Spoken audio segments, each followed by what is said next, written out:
Hey everyone. So this is a video about how to use your traumatic experiences and anything unwanted to power up your manifesting ability. So I'm a hypnotherapist, and I would say that my expertise is in communicating with the subconscious mind.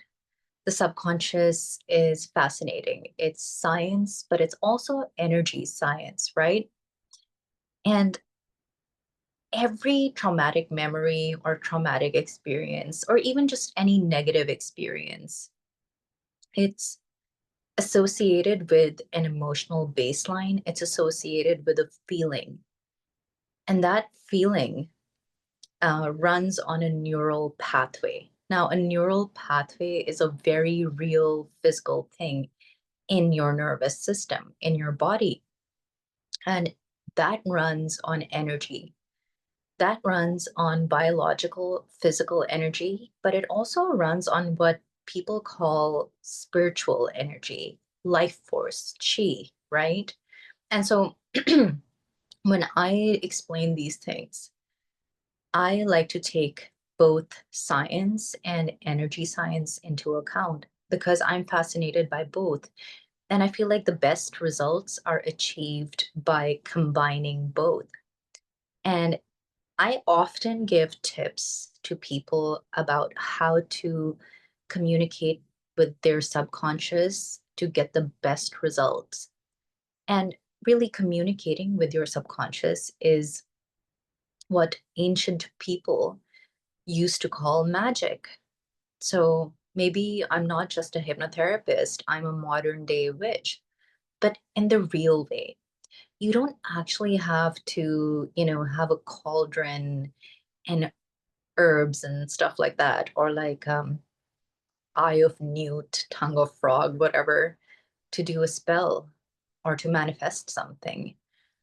All you need is the ability to go into a completely relaxed state, which, scientifically is called like a semi-trance or a trance state.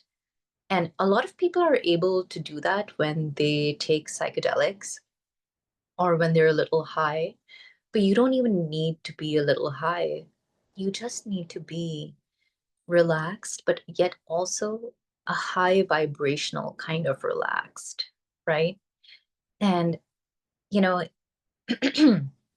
it also reminds me like that state of relaxation, but high vibrational, reminds me of like, you know, the main protagonists of certain kinds of like art films.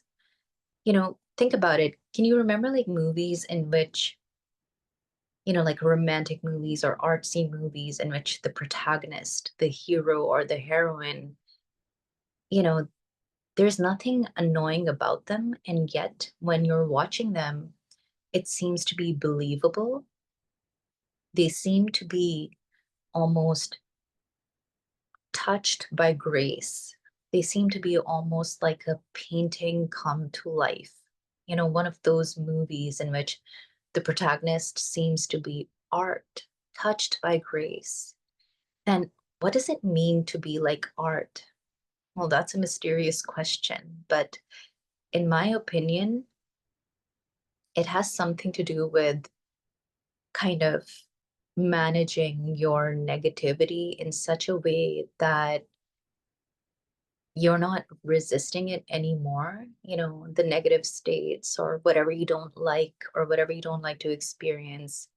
You're not resisting it anymore. You know how to use it and you know how to like, manifest aura with it, as the kids say.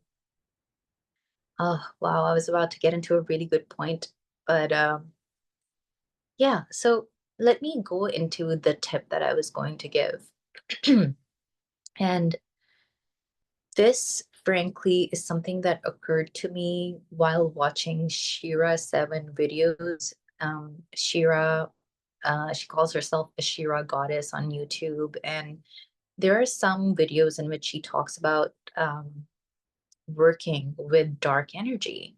And dark energy it's interesting because dark energy has so many connotations. But I'm going to give you my tip. I would say that anything that you don't like feeling has a dark association with it, right? It's a dark state. And perhaps certain traumas that you've been through. But the interesting thing also is that traumas in your past, we're all identified with them.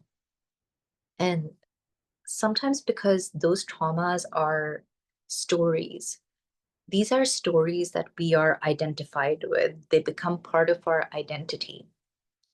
And even though they're bad, even though they make us feel bad, but these stories make us feel like ourselves because they make us feel like we're good people.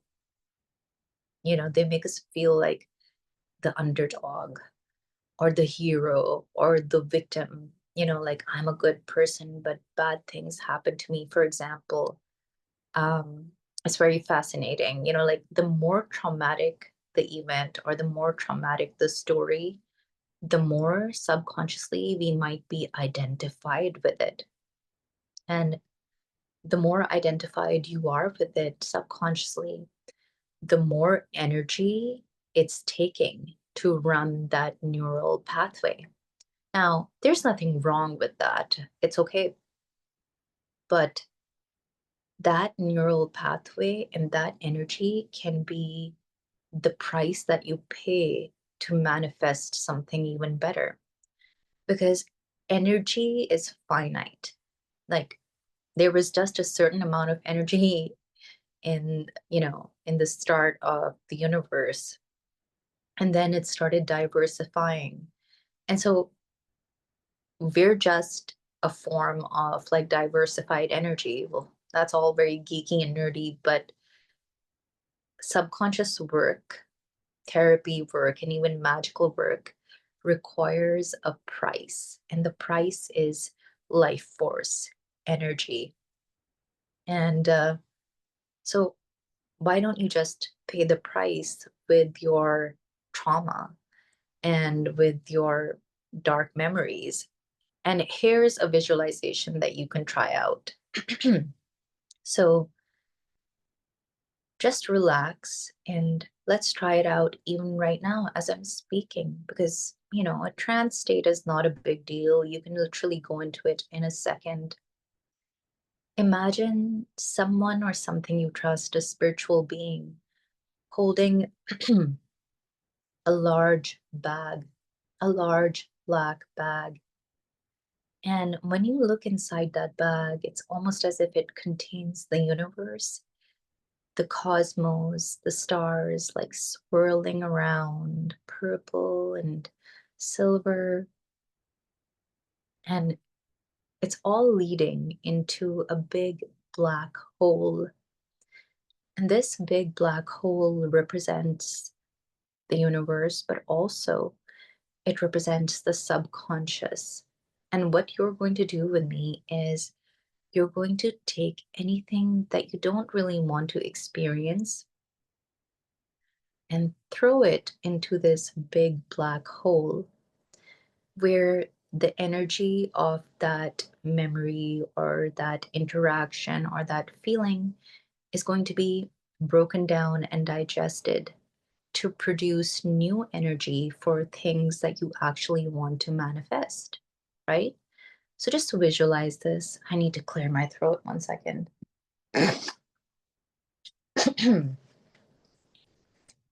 Yeah. Keep visualizing this and know that symbols really have an impact on your subconscious. That's why art speaks to us. Words also speak to us, but above all, I would say visual symbols are the key to the subconscious. I don't want to say that because I'm a writer and, I love words, but really, there's a reason that, your dreams are visual. Dreams are produced by the subconscious mind. And the subconscious itself is like that, like that black hole. So right now, I'm giving you an assignment over the next couple of days.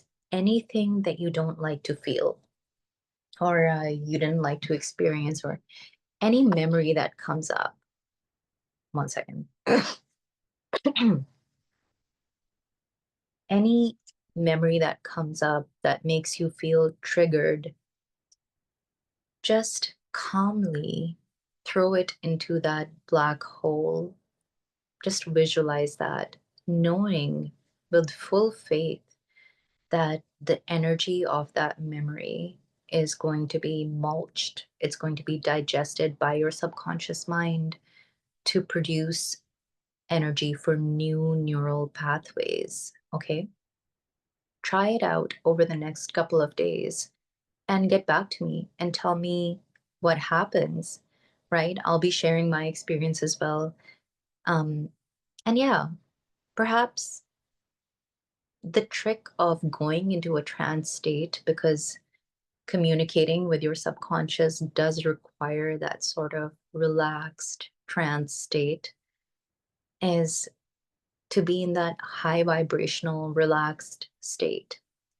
Put on some music that has no lyrics, you know, put on something that makes you feel expansive, and then just start visualizing, knowing that you are communicating with your subconscious, and whatever symbols you use will have an impact.